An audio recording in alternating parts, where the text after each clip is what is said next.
Hi guys, samahan niyo ako sa aking pagluluto. Ngayon, magsasayang ako.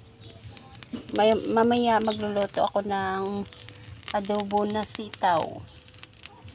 Pero ngayon, magsasayang muna ako ng kanin. Ayan, dito kami nagluluto gamit ang kahoy.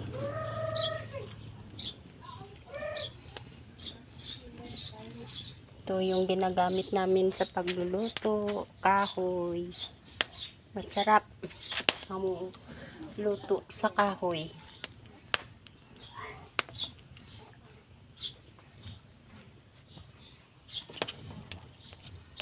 Ayan. Mamaya magluluto ako, abangan nyo. Yan.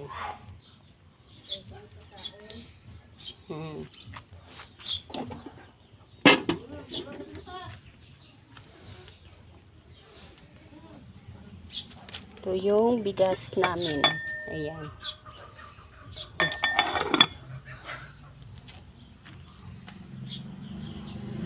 Abangan nyo mamaya magluluto ako ng adobong sitaw.